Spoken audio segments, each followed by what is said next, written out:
Eternity is a long time, and y'all are stuck with me for how long? Any complaints? Talk to management. Okay. So I'm going to have a word of prayer. Father, thank you for this great honor and privilege of helping your children to see, to know, and to understand. To recognize that they are your child, and you truly are their Father. That takes precedence over everything. That they may truly see and know you, and be able to walk as your firstborn has walked and does walk. Our risen and returned Lord Jesus, your anointed. Okay, now what's fascinating about this culture is that we are a Greek and Roman culture. And if you don't notice that, go downtown and look at the buildings. They're all Greek and Roman what? Architecture. You go to Washington, D.C. So to say we're not Greek and Roman is kind of silly, because we are. We are just an extension of the Greek and Roman Empire. Our laws are based on Rome. Our language is based on Rome. Our thinking, our philosophies are all Roman.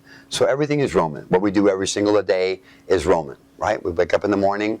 Right? It says Tuesday. Tuesday is Mars Day. You start I'm going to conquer and do something new. And you always do it on Tuesday. Then Wednesday is Mercury's Day. You go out in there and you send a message out. And this is when most of the mail is sent out, most of the email. Thursday is what day? Thor's Day. That's when the executive or the general talks to his troops, or the corporate head talks to his people. It's when the messages of leadership, because that's Jupiter's day. And then comes what? Friday, and that's Venus's day. That's where you contact all the people you love and you tell them you love them. And this is where you see most of the people buy gifts, flowers, is on a what? Friday. And then comes Saturday, is Saturn's day, and that's when you reject all moral and standards and you go out and do stupid and ridiculous things to give honor to Saturn, who opposes Zeus or Jupiter. And the problem boils down to this Greek and Roman concepts of reality are so impregnated into our minds and so enforced that we don't even think about it. So on Saturday, you go ahead and you do the stupid thing. You go out and you get drunk and you do that which is wild and crazy. And now you've offended Zeus. You've made Saturn happy, but now you offended Zeus. So now you got to go to the Temple of Apollo. You got to get the little wafer, and he will deliver the message as the mediator between you and Zeus to tell him that you are apologized, that you are sorry. So Apollo carries your message to him, and that's an apologize. We got a word apologize from. So when he delivers it to Jupiter, he receives it by Monday. He looks down and watches you. And Monday you got like, oh, I'm so sorry I got drunk. I'm so sorry I did that crazy stuff. I'm really sorry. And that's why Monday is always the door drums. That's why you always got to be, depressed and down. Then comes Tuesday, you start again. And you do this day, week after week, until comes Christmas, right? Which is you now honor and respect Saturn by going out and do the absolute ridiculous thing. You go out and get a tree, bring it in, and you put the star of Saturn on the top, and you give gifts to him, and you honor him. And so what happens is when Constantine became king, he converted that, and instead of being Saturnalia, converted it to Christmas, which has nothing to do with Christ, has nothing to do with the Bible, nothing. Jesus wasn't born in December, he was born in what? September, right. And we've shown that throughout the whole Bible. All right, so now, let's continue on and understand some basic concepts. All right? First of all, if you were to encapsulate the whole Bible into one verse, it would be really simple. And that's the oldest book in the Bible, which is? Proverbs, right. It predates anything. And in Proverbs chapter 3, we have this fascinating, amazing, what's called a symporisma. It's a summary and conclusion for the whole Bible. It's a precept in manifestation. All right, here we go. Verse 5. Trust in the Lord with what? All thine heart. Right? That's chapter 3, verse 5. Trust in the Lord and lean not to your own what? Understanding. In all thy ways acknowledge him, and he shall direct thy what? Paths. Be not wise in thine own eyes. Yade, the word yade is there, not fear. It has nothing to do with fear. Yade the Lord, and depart from evil. It shall be health to thy navel and marrow to thy bones. These are so awesome phrases. But it means absolutely nothing to us in our culture. Because we have a problem trusting the Lord with all our what? Heart. We just can't. Now we can trust our mom and dad when they told us, oh, by the way, don't you drop that candy on the floor you're about to put in your mouth. Don't do it. There's bugs on it. And you look at those. See bugs? There's bugs on it. Those are microbes, right? Don't want to put them in your mouth. But the child can't see that. He's got to trust what the mother says. So there's two words in the Greek, Koine Greek. One is called agape, and what's the other one called? The opposite of agape. Miseo, exactly. That's where you get the word misery from. Miseo. So what we have is you can agape God, and you can miseo. Now, if you translate this love, then you got to translate miseo what? Hate. Has nothing to do with that. If I heard my mother say to me, I'm a little mini person, a little rugrat, curtain climber, carpet commander, right? And my mother says to me, don't put that candy in your mouth because it's got bugs on it. I can sit there and look at that and I don't see any bugs. I go, there's no bugs on this. And she says, yes, there is. So now I have to seriously consider what she's saying. I can either accept what she's saying and look at that and says, yes, there's bugs on it, and throw it away. Or I can miseo, saying, my mom must be right. There has to be bugs on here. And then visualize bugs on it, right? But if she turns away and I really consider it and go, no, there's no bugs on it, and put it in my mouth, now what's I've done now? Rather than throwing away, I took it. Now it's called miseo, right? We don't have words for these. There's no word in English for agape. There's no word in English for miseo. They just don't exist. Same thing with milos. There's no corresponding word. All right, so here we have a word that is in the Hebrew. Trust in the Lord with all thine heart and lean not to your own understanding. This word trust becomes interesting. How can you trust in something that there's no evidence, right? There's no evidence that there's any bugs on it. So when you do accept what God says, that's the word achab in Hebrew. It is koine Greek. It is what? Agape, right? It just means to accept it even though there's no evidence that you can physically recognize. You still accept it. All right. Miseo is when you don't accept it. This is where Jesus says you shall hate your father and mother. No, it's the word miseo. It's just Eronimus's bad translation. All right, so now let's look at this. Now, this would say, this is the great commandment, right? In the Old Testament, this is the great precept. Why? Because God wants us to be one with Him. So we have to trust in Him like we trust our parents. But the greater commandment, the commandment to make it even great, is recorded in Matthew. It's also in Deuteronomy. Chapter 22. Now here's the word agape. Verse 36. Master, which is the great commandment of law? Jesus said unto him, thou shalt agape the Lord thy God with all thy heart, with all thy soul, with all thy what?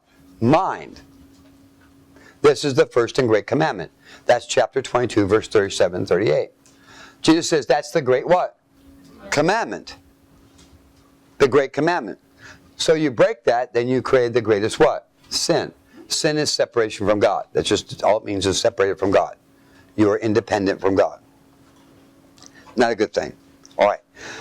So, thou shalt agape the Lord thy God. So, here it's translated love. It's love. Well, now we have a real problem, because if that's true, let's go into Matthew. Now we got a real problem. Because if that's love, whoa, we got some real challenges here. And in Matthew,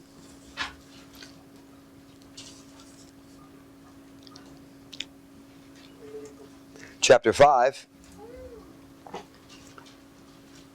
verse 43, ye have heard that it has been said, thou shalt love thy neighbor, right? The word neighbor means covenant member. Doesn't mean the person living next to you. It means covenant member. And hate thy enemy. All of the Jews were under what covenant? The blood covenant, right? They're also under the salt covenant. That's why you break the covenant. The penalty is what? Death. It is not subject to those who are not under the covenant. That's what people don't understand, the commandments. Right. If a person's in the military and say, I will defend my nation from enemies foreign and domestic, and he doesn't, and he ends up working for the other side, what's the penalty? That's the same thing. But I say unto you, love your enemies. Oh, bless them that curse you. Oh, bless you. Hit me again. That's what I say. Oh, I love it. Beat me, hurt me. I love it. Right. There's something wrong with this. Something terribly wrong. Right? And pray for them to despitefully use you. I'm going to pray for you. Right? These are all well and good intentions, but they fit exactly with Dionysus and the worship of Apollo. Perfect. That's why they say they don't understand what Christianity is. It's no different than any other religion. Yes, it is. Someone forced it into compliance with all the Greek and Roman religions. This is where the atheists have it right on target. Christianity has become no different than any other religion. The question is that the way the truth is? No. It's been modified, changed, just like the Constitution has. It's no longer valid. The teachings that people teach don't fit with the Scriptures. What was the cause? Erroneous. He is the first one that did the bad translations. Over 72 words are mistranslated. And one of those is agape. What is agape? Because that's the center of everything, is it not? You are to agape the Lord thy God with all thy what? Who said this? Jesus did.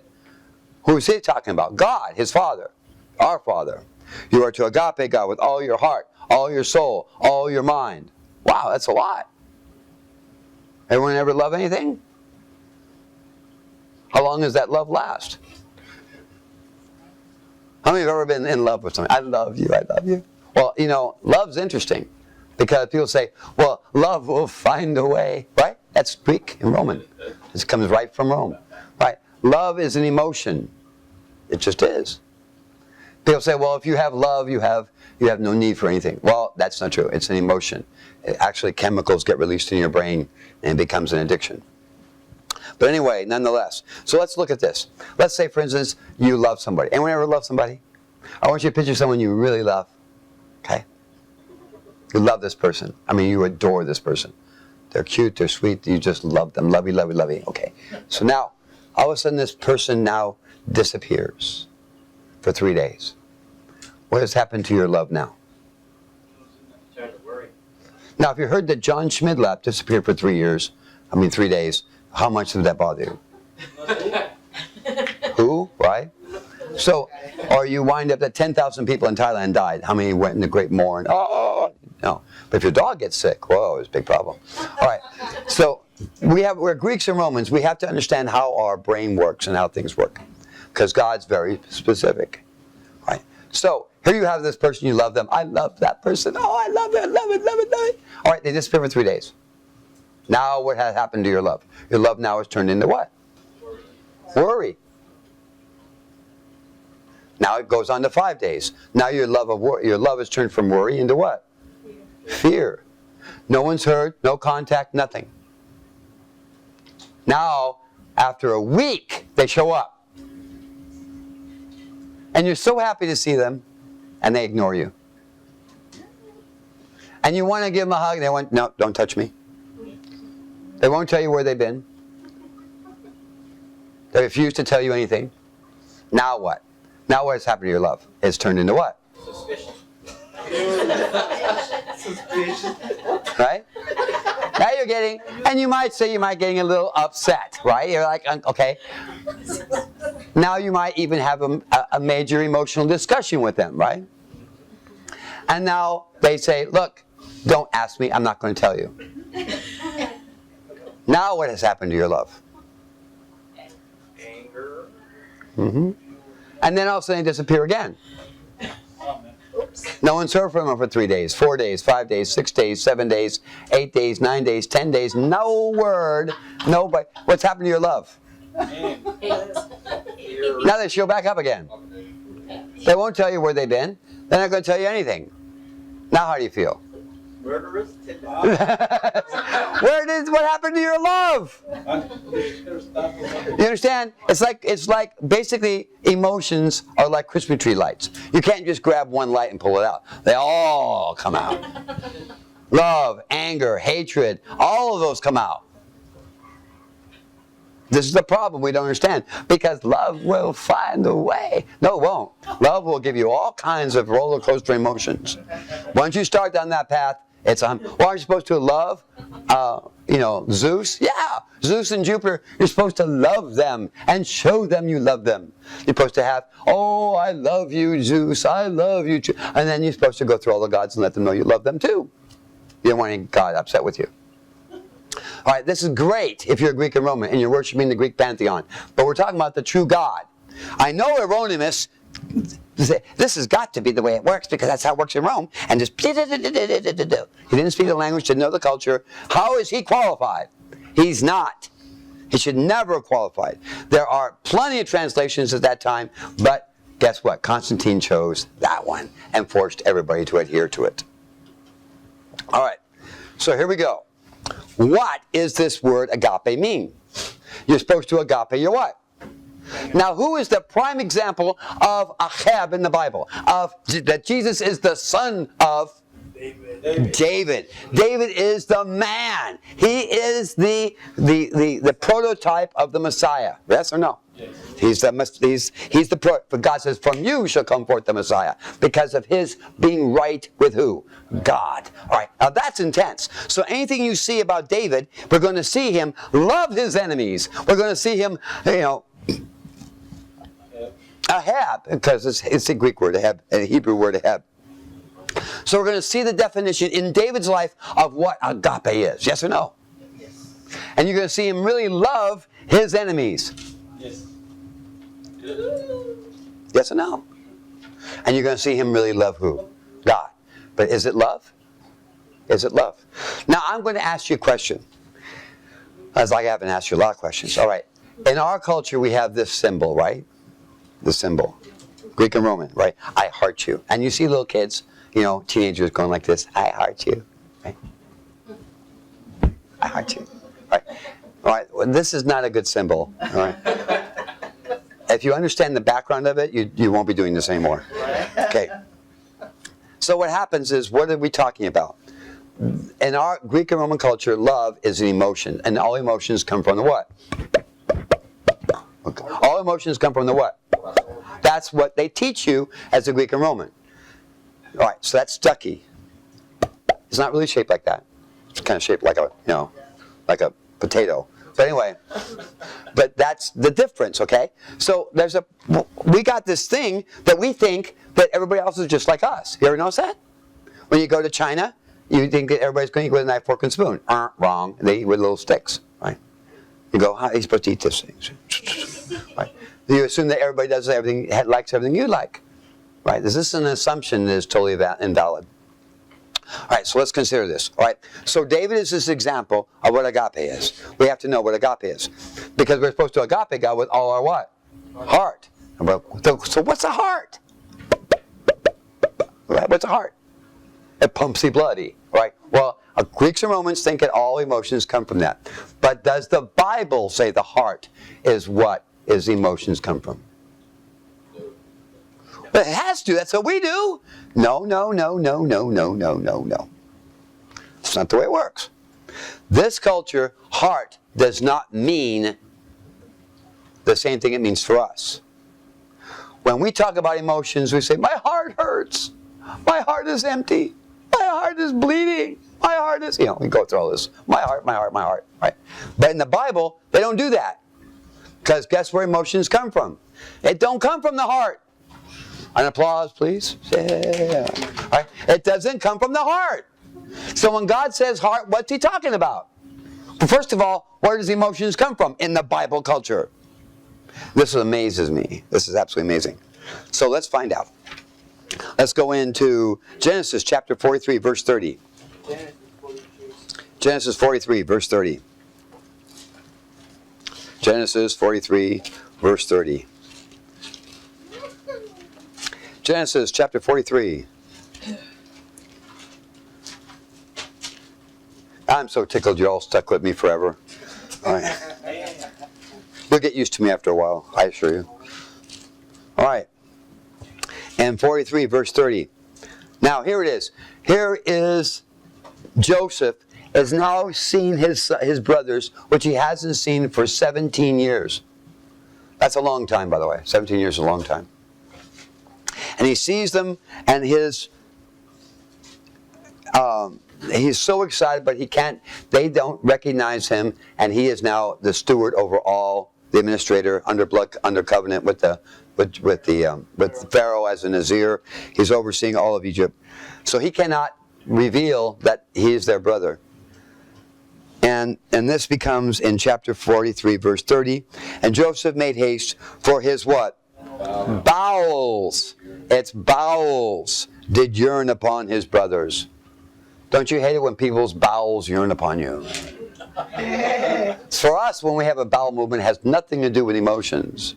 It's just bad, carne asadas. But you understand, in the Bible culture, all the bowels mean everything that's, like if you wore shorts, if you wear some, like trunks, right? Big high-waisted trunks. That area that covers is called the bowels or loins, right? That's what it means. So anyway, so his bowels did yearn upon his brothers, and he sought there to weep. So we're talking about, here's sorrow coming from his what? Bowels. And you find out that when a man loves a woman, it's his bowels did yearn for her. A mother for her child, her bowels did yearn for it. And we're going to show you that. Every emotion comes from there, the bowels, that area. Okay? And the translators translated something different each time, which is kind of silly because it's always the same thing. Right? So here we go. Isaiah 21:3. Emotions don't come from the heart in the Bible culture. Emotions come from your loin area. Isaiah 21:3.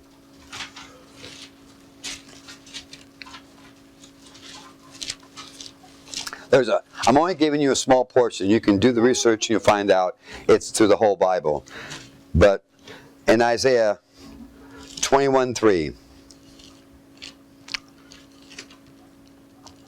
the burden of the desert. Okay, we're starting out with verse 3. A grievous vision is declared unto me. Isaiah 21:3. Therefore are my loins filled with pain. Pangs have taken upon me as the pangs of a woman that travaileth. I was bowed down in the hearing of it. I was dismayed of the seeing of it. So here he is, God showing him what's going to happen, and he went into tremendous emotional distress. And what hurt? His bowels. Not his heart, his bowels. Every emotion in the Bible comes from the bowels. 1 Kings chapter 3, verse 26. Pardon? Loins, bowels. You're going to see that the translators wanted to be creative and they used all kinds of words, but it's still the same thing. Right? 1 Kings, which is right before 2 Kings. I know it's amazing. But 1 Kings chapter 3.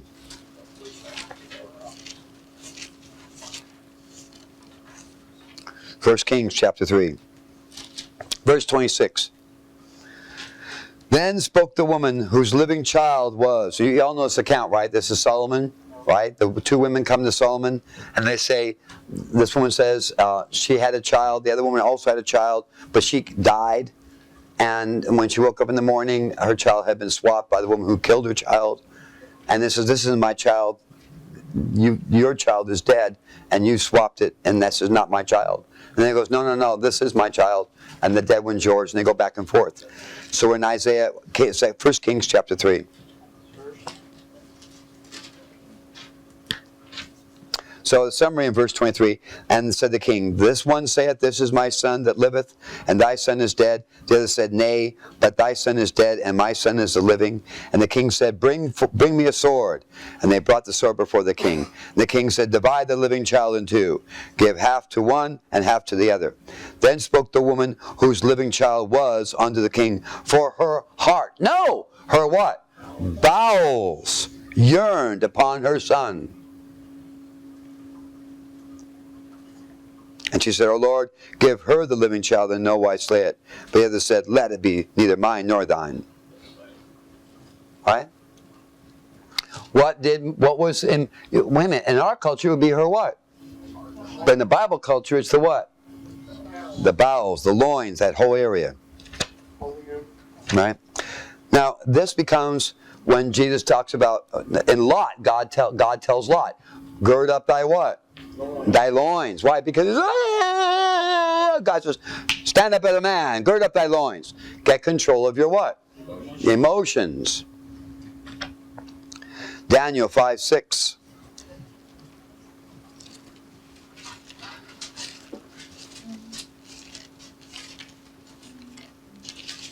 Daniel.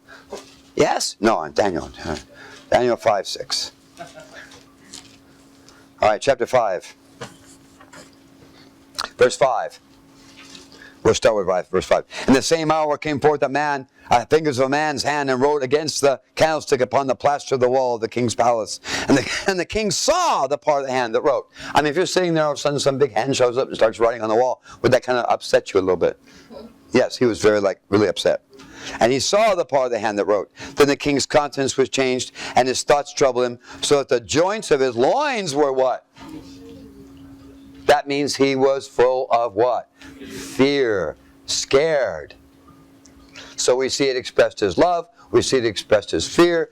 Every single emotion comes from the what? The bowels, the loins. They have different names for it because the translators wanted to be creative. We're not talking about an anatomical process. We're dealing with where emotions come from, and it comes from that area. Does that make sense? All right. Still, how many you need? You need 20, 30? I got tons of them. These are all the ones I got right here. I can go on and on. But let's go into 2 Corinthians chapter 6. So let's go in the New Testament. 2 Corinthians chapter 6. So we understand emotions don't come from the what? They come from the what? The loins. So if I say my loins move for you, right? Or I'm saying my bowels move for you, what does that mean biblically? I love you, right? My emotions are for you. Doesn't mean I had a bad burrito. Doesn't mean that at all. All right. 2 Corinthians chapter 6, verse 12. Well, let's start with verse 11. O ye Corinthians, our mouth is open unto you. Our heart is enlarged. We've got to find what heart means, because it doesn't mean emotions. Ye are not straitened in us. But ye are straitened in your own what? Your emotions dictate what's right, not the truth. Emotions are dictating their attitude.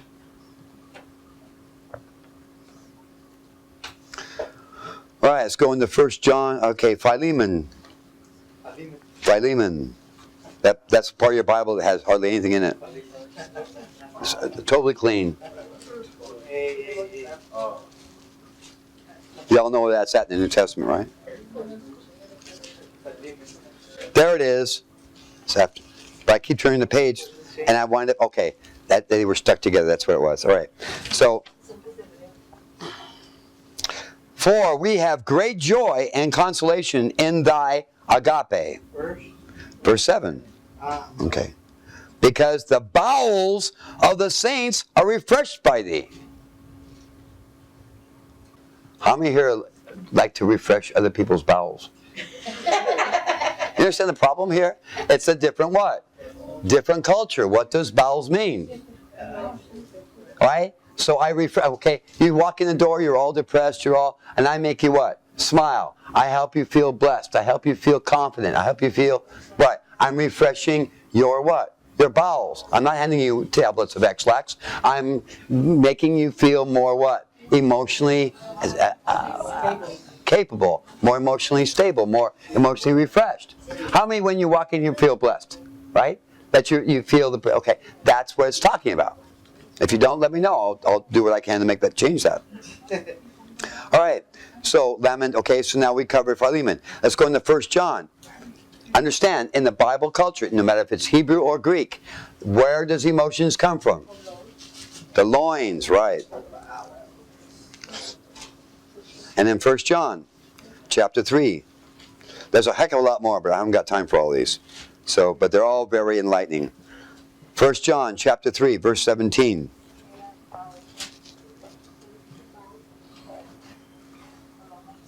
So, where does compassion come from? Where does compassion come from?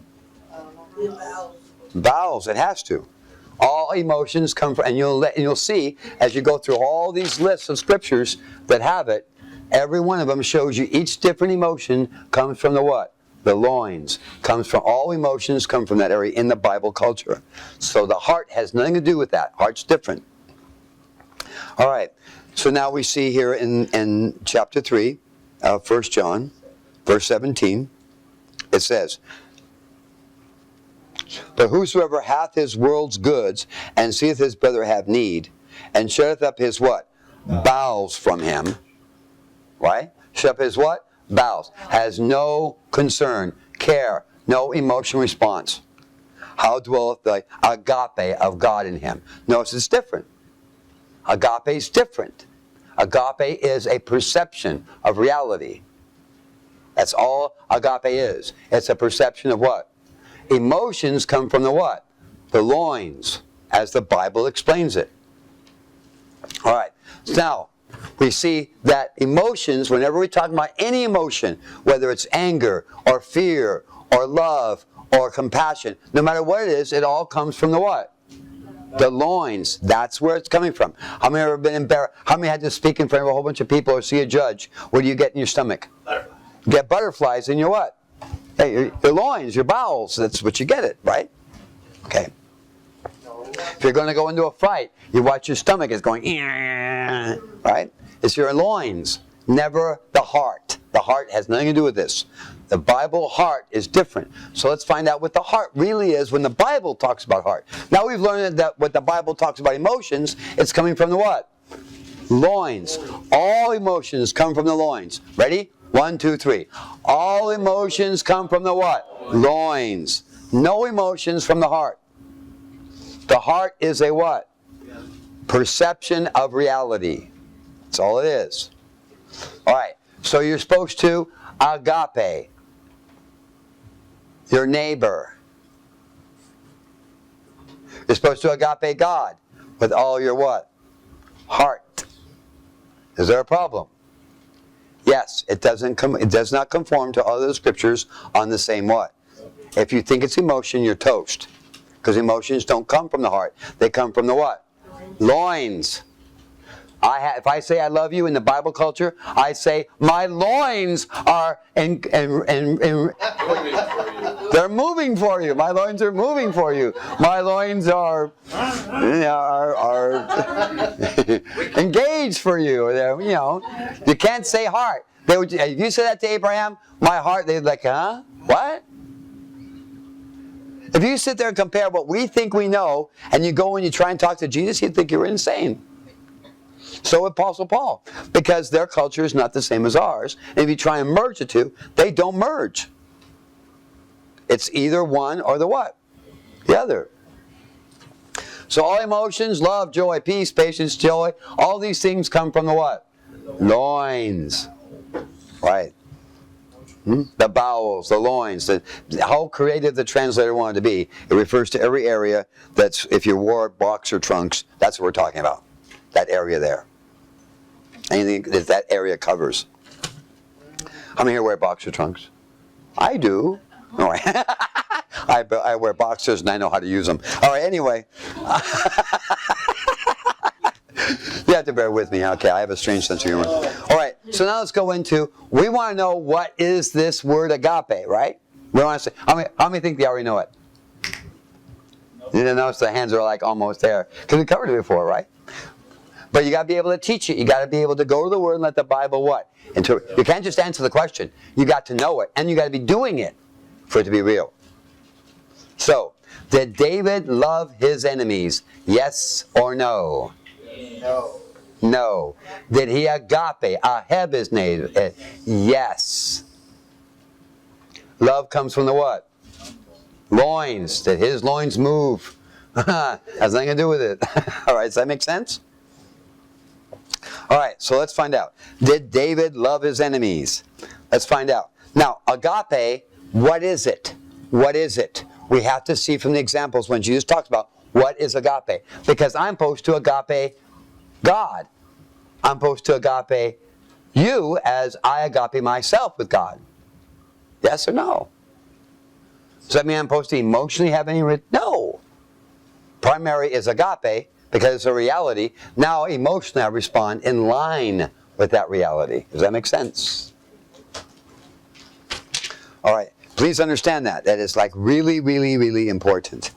All right. So now we're going to go into Samuel.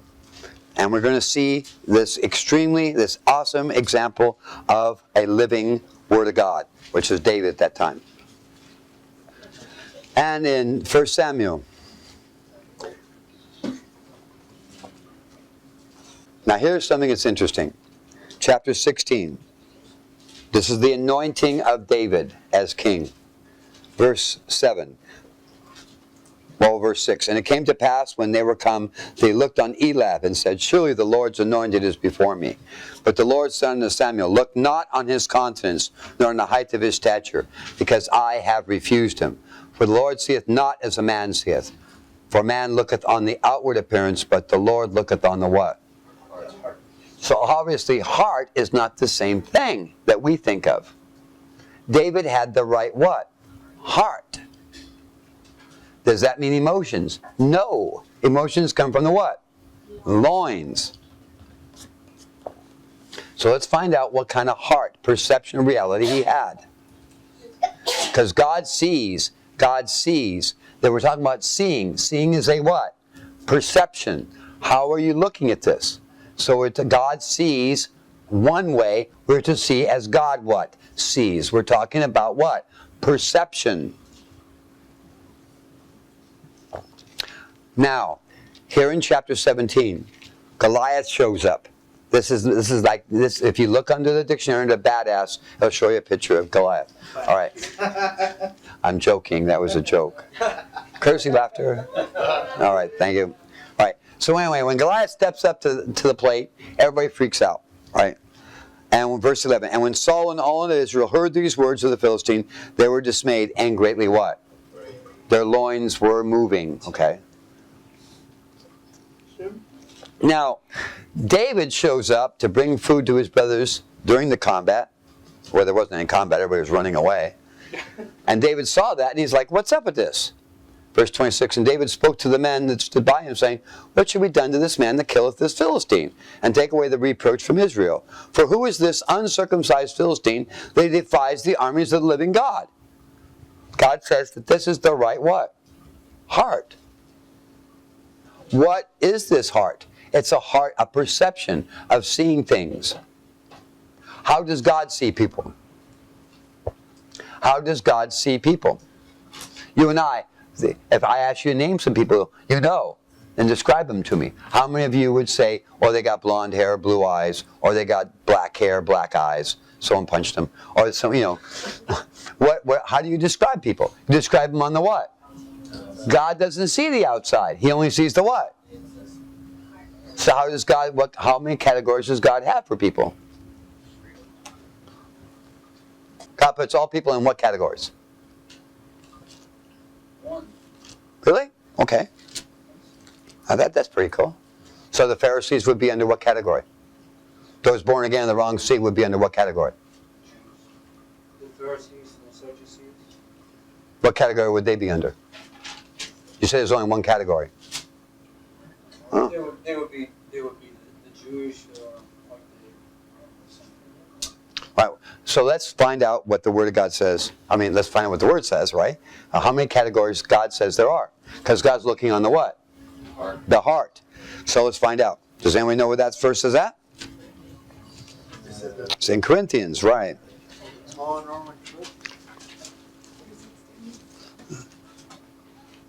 Give none offense, neither to the Jew, nor to the Gentile, nor to the what? Those are the three categories God sees. There is no other categories. There is no other categories. It's Jew, Gentile, or the what? We're in 1 Corinthians chapter 10, verse 32. Give none offense, neither to the what? The Jews, nor to the what? Gentiles, nor to the what? And the whole Bible, God divides everybody on earth into those three categories. All right. So now, what does David call Goliath? A Jew? Church of God? No. What does he call him what? Gentile. A Gentile. He's seeing him from whose perspective? God's. Right?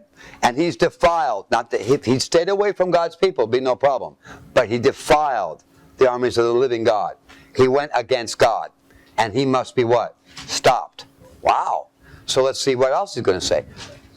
So 1 Samuel chapter... Now all of Israel, do they know the Bible? Yes. Does Saul know the Bible? Yes. Does he know that he's anointed of God? Yes. But in verse 11, Saul and all of Israel, when they heard these words of the Philistines, they were dismayed and greatly what? Afraid. David, on the other hand, is ready to take this guy out. Not to dinner, not to a movie. He's going to take him out. So here in chapter 17,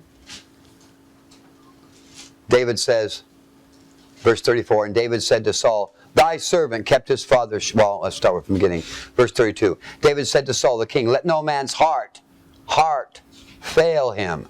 Whoa! Here's the word heart. Fail him.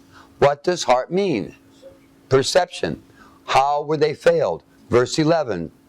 And Saul and all of Israel heard these words. They were dismayed and greatly what? I thought God was with them. It wasn't part of their what? Reality. David said to Saul, let no man's heart fail him because of him. Thy servant will go and fight with this Philistine. Now we're looking at David's perception of reality. Because God looks on the what? Heart. Not emotions is not what we're talking about. Saul said to David, thou art not able to go against this Philistine to fight with him. For thou art but a youth, and he a man of war from his youth. David said to Saul, thy servant kept his father's sheep, and there came out a lion and a bear, and took a lamb out of the flock.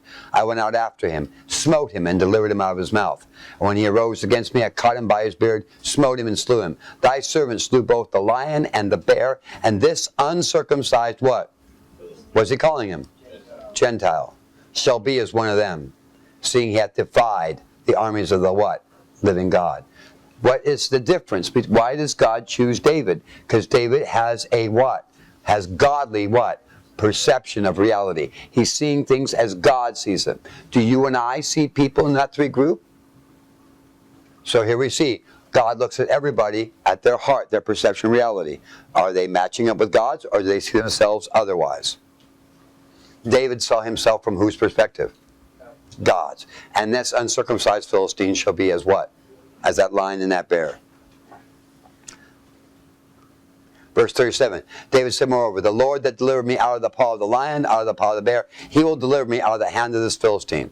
And Saul said to David, go, and the Lord be with you. Did Saul really believe that? No. May the force be with you, yeah. And Saul armed David. Okay. Now, when we see this, now we see him facing Goliath. And this is intense. Does David agape Goliath? Yes. Is he going up and giving him a kiss? No. He's going to take him down because he sees Goliath from whose perspective? God's. And he sees himself from whose perspective? God's.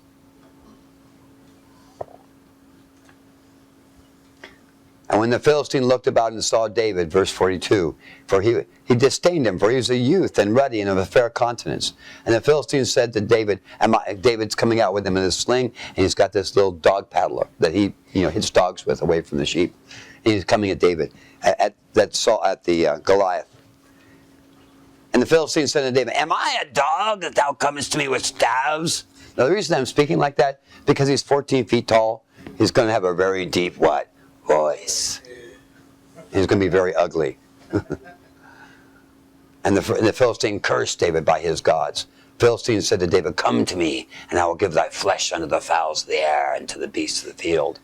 David said to the Philistine, thou comest to me with a sword, and with a spear, and with a shield. But I come to thee in the name of the Lord of hosts, the God of the armies of Israel, whom thou hast what? Defiled. You made the most courageous and most powerful people on earth scared. You brought them down to shivering jelly. You have made them afraid and fearful. You must be what? Stopped. This day will the Lord deliver thee into my hands, and I will smite thee and take thy head from thee. Now this is love. No, this is what? Agape. Seeing things from whose perspective? God's. Imagine coming home, sweetheart, I'm going to, take thy head from thee. I love you so much. No, we're not. This is ridiculous. This is not love. Has nothing to do with love. All emotions come from the what? The loins. And you keep your emotions under control according to God's what? Word. I will smite thee and take thy head from thee. Isn't that a loving thing? Put that on your Valentine card. And I will give the carcass of the host of the... Whoa! He's not only talking about taking out Goliath. He's going to take out the whole Philistine what? He has got big agape. This guy has got a head to the maximum here. Who's on his side? God. So how does 10,000 Philistines compare to God on your side? They ain't got a what? Ain't got a chance. Now this is major perspective. This day will, and wow, he's going, once I get rid of fat boy, I'm going after the best of them.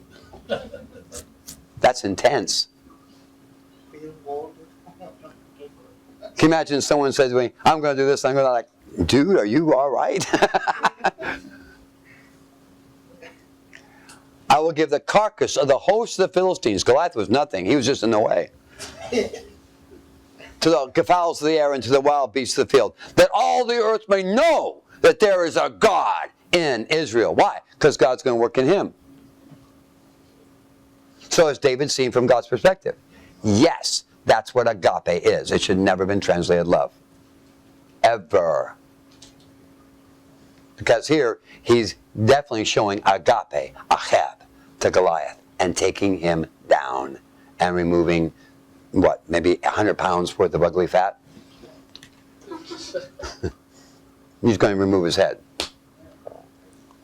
And the assembly shall know that the Lord saveth not with the sword and with the spear, for the battle is the Lord's, and he will give you into our hands. So he saw everything from God's what? Perspective. So it's a great account. Oh my gosh. That's an account of how to agape your what? Enemies. What about if it's another fellow saint? What if it's another person that's under the blood covenant with Jesus? Now what do you do? Well, let's go to chapter 24. This is an example of agape. 24. Now here, Saul loses it, and he tries to kill David. Not once, not twice, not 3 times, not 4 times, but just set his whole army, find him and kill him, which kind of ruined David's whole day. Made him kind of stay away from Saul. Saul tried to throw a javelin at him, and it just missed David, and David said, okay, I get the hint, I'm going to take a vacation. Obviously, he's upset with me. All right, so in chapter 24, it came to pass when Saul was returning from following the Philistines, who was told him, saying, behold, David is in the wilderness of Gingadi.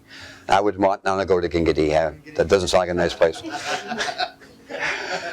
That's just the way it's pronounced. Then Saul took 3,000 chosen men of all of Israel and went out to seek David and his men upon the... Why? What's he going to do? Invite him to dinner? No, he wants to what? Kill him.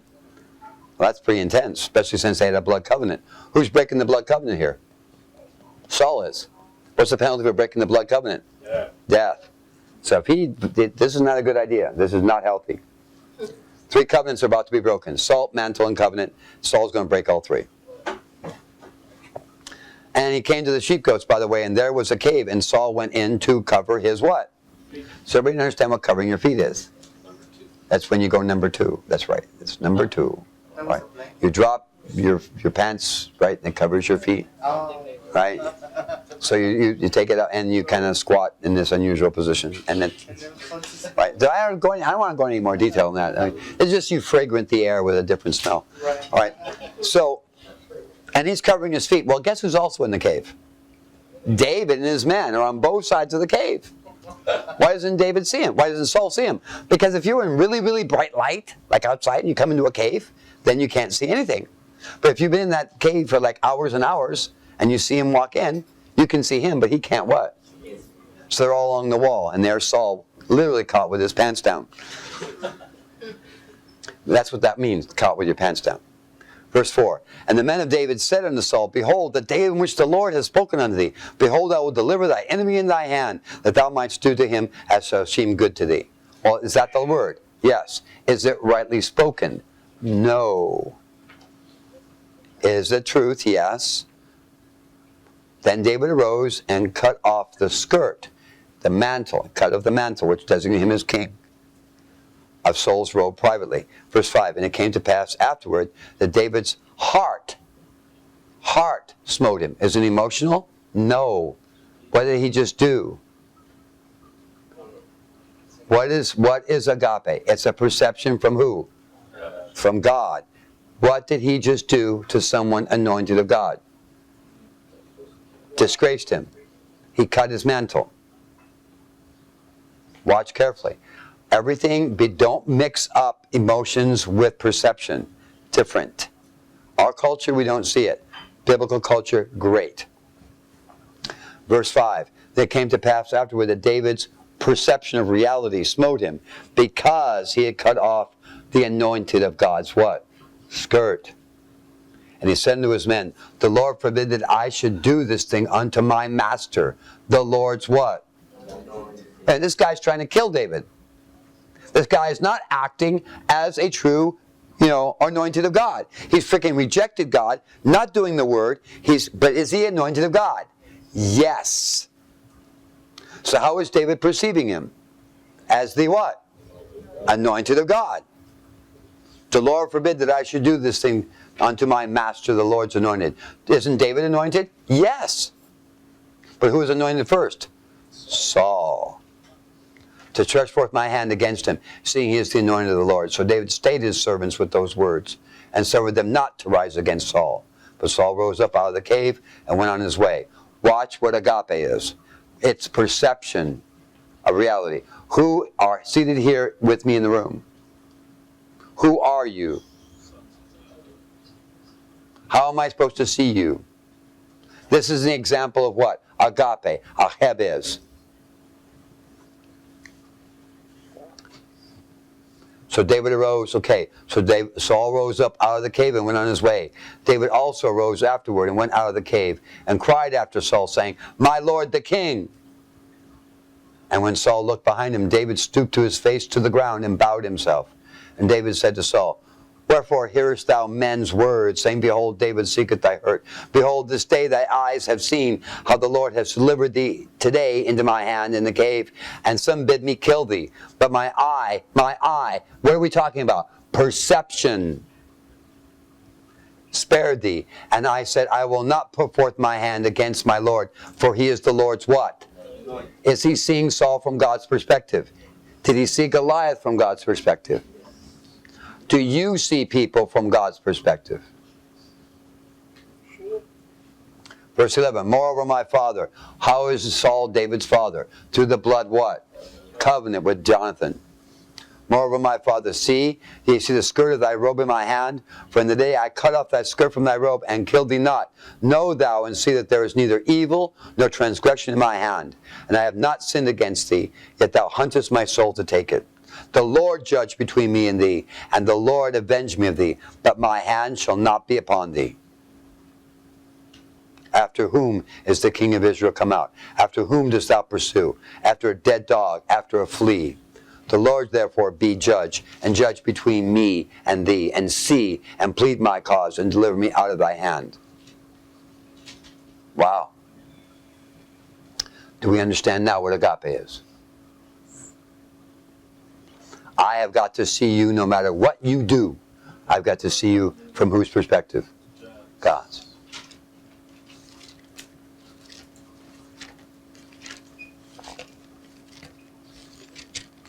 This is why we go back to Proverbs chapter 3.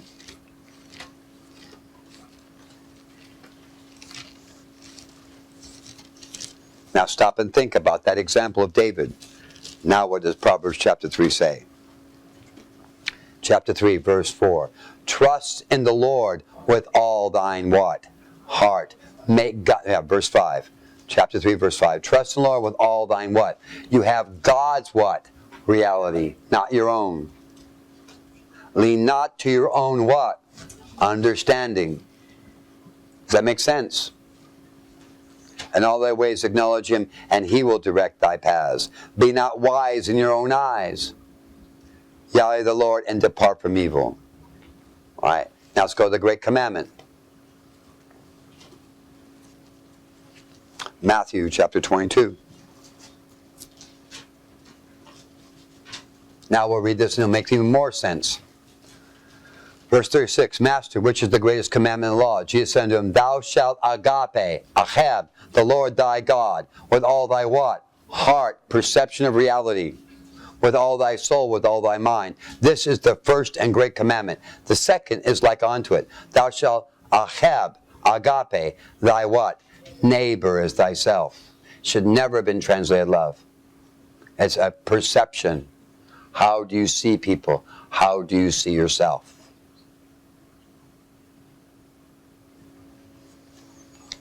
We have a choice.